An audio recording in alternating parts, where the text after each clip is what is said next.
Liberty Tamil நேயர்களுக்கு வணக்கம். வாக்கு சதவீத எண்ணிக்கையை வெளியிடுவதற்கு அவசியமில்லை என்ற தேர்தல் ஆணையம் கூறியிருந்த நிலையில் இன்றைக்கு ஒரே நாள்லேயே தேர்தல் ஆணையம் சதவீதத்தை வெளியிட்டிருக்காங்க. இதை பற்றி மக்கள் என்ன நினைக்கிறாங்கன்றதை கேட்டு தெரிஞ்சுக்கலாம் வாங்க. மோடி ஆட்சி உண்மையிலேயே முடியதான் போகுது. அதோடைய பதட்டம் தான் வந்து தேர்தல் ஆணையத்துடைய இந்த அதிரடி நடவடிக்கை. இது எப்படி பார்க்குறேன்னா, தேர்தல் ஆணையம் வந்து வர ஆளுங்கட்சினால் வந்து தேர்தல் ஆணையத்துக்கு பாதிப்பு ஏற்படுன்ற நிலையில் அவன் இந்த நடவடிக்கையை இப்போ எடுத்திருக்கான். இது வந்து பிஜேபிக்கு சாதகமாக தான் பண்ணுறாங்கன்னு நினைக்கிறேன். ஆமாம், அவங்களுடைய சாதகத்துக்காக தேவை என்ன பண்ணுறாங்க. இப்போ எல்லாமே தேர்தல் ஆணையமே அவங்க கண்ட்ரோல் தான் நடந்துகிட்ருக்கு. அந்த சூழலில் போயிட்டுருக்கு, வேறு ஒன்றும் இல்லை. ஆட்சி மாற்றம் கண்டிப்பாக ஏற்படும். அதனால தான் அந்த பயத்தோடு கொண்டு தான் அவங்க இதை நிப்பாட்டுறாங்க. அதான் நார்த் சைட்லலாம் ஒரு பெரிய ஒரு மாற்றமாக இருக்குது. டிவிலாம் காட்டுறாங்க. பார்த்தா ஆட்சி மாற்றம் வர மாதிரி தெரியுது. ஆனால் ஒரு வேளை அந்த பயத்தினால வேணால் கூட சொல்லிடலாம். ஃப்யூச்சரில் வந்துடக்கூடாது, எந்த பிரச்சனையும் வரக்கூடாதுன்னு தான் பண்ணுறாங்க தெளிவாக. ஏன்னா இதுக்கான தீர்ப்பு எதுவும் நீதிபதி சொல்லலை, இது தள்ளி தான் வச்சுருக்காங்க. இவங்கள அந்த 17C ஆவணத்தை வெளியிடுன்னு சொன்னால் இவங்க தயங்கினாங்க. இப்போ எல்லாத்தையும் வெளியிடுறதுக்கு ஆரம்பிச்சிட்டாங்க. காரணம் என்னென்னா, டெல்லி பார் கவுன்சில் கபில் சிபில் வந்து இதை முன்னெடுத்து போயிருக்காருன்னு நினைக்கிறேன். அந்த இதுவெல்லாம் வந்து அவங்க பார்க்கும்போது கொஞ்சம் பயந்துட்டாங்க. பயந்து தான் தேர்தல் ஆணையம் வெளியிட்டிருக்கு. ஆட்சி மாற்றங்கிறது இப்போ கிடையாது, எப்போ இருந்தாலும் ஏற்பட போகுது, கண்டுபிடிக்க போகிறாங்க. அது பயம்தான். உண்மையிலே ஆட்சி மாற்றம் ஏற்பட போகிறது உண்மை. அதில் வந்து அந்த ஒரு பயத்தினால தான் இதை தெரியப்படுத்துகிறாங்க. நாளைக்கு கொண்டு போய் சர்வதேச கோர்ட்டில் நிறுத்திவிட்டாங்கன்னு வச்சுக்கோங்க, அவனுக்கு எந்த விதமான உரிமையும் இருக்காது. புரியுங்களா? ஓட்டு உரிமை இருக்காது, எந்த மக்களை மதிக்க மாட்டாங்க. அப்புறம் உள்ளே பூந்து அடிப்பாங்க, ராஜபட்ச அடித்த மாதிரி அடிப்பாங்க. அதுதான் நடக்கும். அதனால் ஜனநாயகத்துக்கு ஒரு பெரிய கேலி கூத்தாயிடுச்சு. அந்த கேலி கூத்தை ஏன் நம்ம கடைசியில் ஏன் கெட்ட பேர் அடைவானே, ஐஏஎஸ் ஆஃபீஸராக இருந்துக்கிட்டு நம்ம இதுக்கு இந்த கெட்ட பேர் அடைவானேன்னு ஒரு முடிவு பண்ணி அவங்களுள்ள பேசி அறிவிப்பு கொடுத்துட்டாங்க. ஆட்சி மாற்றம் கண்டிப்பாக வரும். கொஞ்சம் உள்ளுக்குள்ளே பயம் இருக்குது, அதனால தான் நினைக்கிறேன். அதை பார்க்கறதுக்கு ஏன்னா உடனே இவ்வளோ நாள் சொல்லிவிட்டு உடனே அது சரியாக தெரியல. அது சரியில்லைன்னு நினைக்கிறேன். உடனே ஏதோ காரணம் இருக்கலாம். அது எப்பயோ மாறி போயிடுச்சு. ஏன்னா மோடி வந்து என்ன பண்ணியிருக்காருன்னா, தலைமை நீதிபதியும் எதிர்க்கட்சி தலைவர், ஆளுங்கட்சி தலைவர், இவங்க 3 பேரும் சேர்ந்து தான் தேர்தல் ஆணையத்தை அமைக்கணும். மோடி அப்பயே என்ன பண்ணிட்டாருன்னா,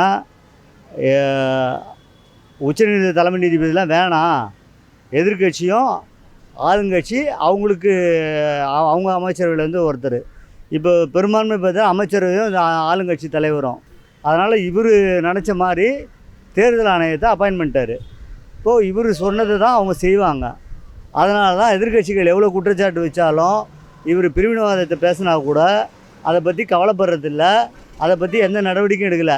எலெக்ஷன்லாம் முடிஞ்ச பிறகு 6 கட்ட எலெக்ஷன் முடிஞ்ச பிறகு இப்போ தான் நோட்டீஸ் அமைச்சிருக்காங்க தேர்தல் ஆணையம். நோட்டீஸ் அமைச்சு பதில் சொல்கிறதுக்குள்ள 7ஆம் கட்ட தேர்தல் முடிஞ்சிடும். அப்புறம் அதுக்கப்புறம் என்ன நடக்க போகுது, எல்லாம் முடிஞ்ச பிறகு நீ நடவடிக்கை எடுத்து என்ன பிரயோஜனம்? அது கூட கடிதம் தான் அமைச்சிக்கிறாங்க, என்ன எதுவும் ஆக்ஷன் எடுக்கலை. அப்படின்னும் போது மோடியை காப்பாற்றுற எல்லா விஷயங்களும் இவங்க பண்ணிட்டு தான் இருப்பாங்க. தேர்தல் ஆணையம் அதுக்கு தான் அப்பாயின்ட் பண்ணது. மோடியால் அப்பாயின்ட் பண்ணப்படுது. மோடிக்கு எதிராக பேச மாட்டாங்க, நடுநிலைமையாக நடந்துக்க மாட்டாங்க. நடுநிலைமையாக நடந்துக்கினாங்கன்னா அவங்க மோடி அப்பாயின்மெண்ட் ஆளாக இருக்க மாட்டாங்க. அதுக்கு தான் தலைமை நீதிபதியை வச்சு அப்பாயின்ட் பண்ணல அவங்க. ஆமாம், உண்மையிலேயே காப்பாற்ற முடியாது. அவர் பண்ண ஊழல், இந்த பிரதமர் கேஸ் இருக்குங்களா, அதுலேருந்து இந்த அதானி ஊழல்லேருந்து மற்றபடி எல்லாம் நிறைய இந்தியாவில் என்னென்ன ஊழல் செய்ய முடியுமோ அனைத்து ஊழலும் செய்ததுலேருந்து அவர் தப்பிக்க முடியாது. அதோடைய பதட்டம் தான் வந்து தேர்தல் ஆணையத்துடைய இந்த நடவடிக்கை. நாங்கள் வந்து ஆட்சி மாற்றத்தை தான் எதிர்பார்க்குறோம். அதில் வந்து எதுவாக இருந்தாலும் வந்து பிஜேபி தவிர வேறு யார் வந்தாலும் நம்மளை அதை ஏற்றுக்கும். இது உண்மையான கேள்வி தான். அது ஆட்சி மாற்றம் அவங்க அச்சமும் இருக்கலாம். ஏன்னா இந்தியா ஃபுல்லாக இப்போ மாற்றம் வேறு மாரி போயிட்டுருக்கு.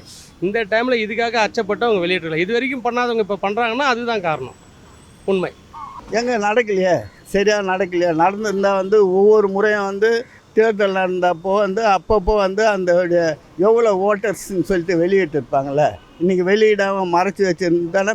இப்போ வந்து இந்த தேர்தல் பாண்ட்ஸ் இருக்குது பாருங்கள், அதை என்ன பண்ணானுங்க, வெளியிடாமே வச்சுருந்தாங்க. சுப்ரீம் கோர்ட் வந்து கண்டிப்பாக சொன்ன பிறகு அதை வெளியிட ஆரம்பித்த பிறகு அந்த பயம் தேர்தல் ஆணையத்துக்கு வந்து இப்போ இதை வெளியிட்டிருக்கான். இது ஆட்சி மாற்றம் வரப்போகுதுன்னு தேர்தல் ஆணையத்துக்கு தெரிஞ்சது. இப்போ அடுத்த ஆட்சி மாற்றம் வந்தோடனே தேர்தல் ஆணையத்துக்கு வந்து பாதிப்பு வரன்ற நிலையில் அவன் இந்த முடிவு எடுத்திருக்கான். இதுக்கப்புறம் அவர் வந்து வர முடியாதுன்னு தெரிஞ்சுதான் பிஜேபி மேலே பிரதமர் மோடி வரமாட்டாருன்னு தெரிஞ்சுதான் இதை அவங்க வெளியிடுறாங்க. இப்போ மக்களுக்காக அவங்க செயல்படல. அவங்க செயல்படுறதை எல்லாம் பார்க்க போனால் அவங்களுக்கு சாதகமாக தான் செயல்பட்டாங்க. இப்போ கடைசியில் அது ட்ரெண்ட் மாறுற நேரத்தில் அவங்க வேறு மாதிரி இப்போ வெளியிடுறாங்க. இதில் என்னன்னா மோடி சொல்கிறதெல்லாம் நாங்கள் கேட்க முடியாதுங்கிற மாதிரி ஆகிப்போச்சு. நாங்கள் வந்து ஸ்டாஃபு, நாங்கள் வந்து கவர்மெண்ட் எம்ப்ளாய்டு. நாங்கள் வந்து நீ சொல்கிறதெல்லாம் நீ பிரதமர் 5 வருஷம் இருப்பேன், 5 வருஷம் போயிடுவேன். ஆனால் நீ சொல்கிற பேச்சை நான் கேட்டேன்னா அந்த 5 வருஷத்தில் நான் அவமானப்பட்டு அசிங்கப்பட்டு நான் நடமாட முடியாது, சமுதாயத்தில் நடமாட முடியாதுங்கிறதுனால தான் என்ன பண்ணாங்க, அவங்க தேர்தல் கமிஷன் வந்து அறிவித்தாங்க. அதுவும் இல்லாமல் பலர் ப்ரெஷர் கொடுத்தாங்க. ஒருத்தர் 2 பேர் இல்லை. பழைய அதாவது முன்னாள் தேர்தல் கமிஷன் இருக்காங்க இல்லையா, அவங்கெல்லாம் இது இப்படி தான் செய்யணும், இது இப்படி தான் செய்யணும், இப்படி தான் செய்யணும், இதுதான் முறை அப்படிங்கிற மாதிரிலாம் அவங்க கேள்வி கேட்க ஆரம்பிச்சிட்டாங்க.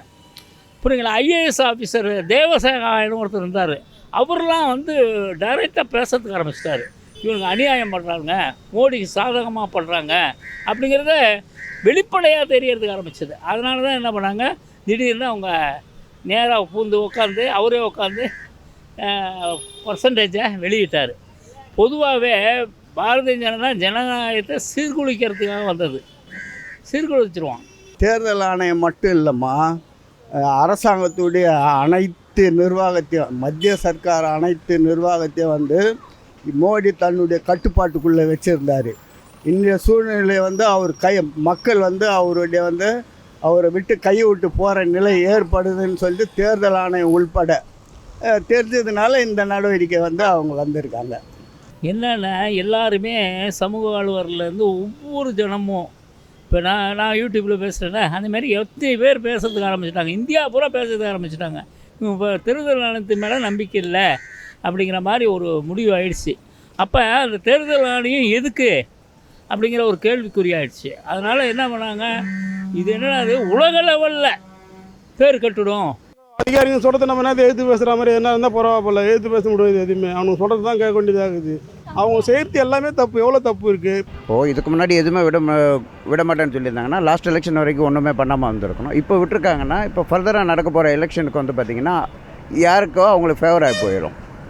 நம்ம இப்போ இவங்க தான் இவ்வளோ கணிப்பில் வந்து இவ்வளோ வரும்னு சொல்கிறாங்க பார்த்தீங்களா, அது வந்து ஃப்யூச்சரில் வந்து அவங்களுக்கு வரும். அது அவங்க தான், அதாவது ஏதாவது ப்ரெஷர் இருந்தால் தான் பண்ணியிருப்பாங்க, இல்லைன்னா பண்ணுறதுக்கு வாய்ப்பு இல்லை.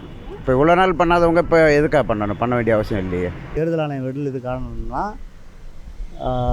தலைமை நீதிபதி முடிவெடுக்கல, தள்ளி வச்சுருக்காங்க. அதுக்கான முடிவு எதுவும் சொல்லவே இல்லை.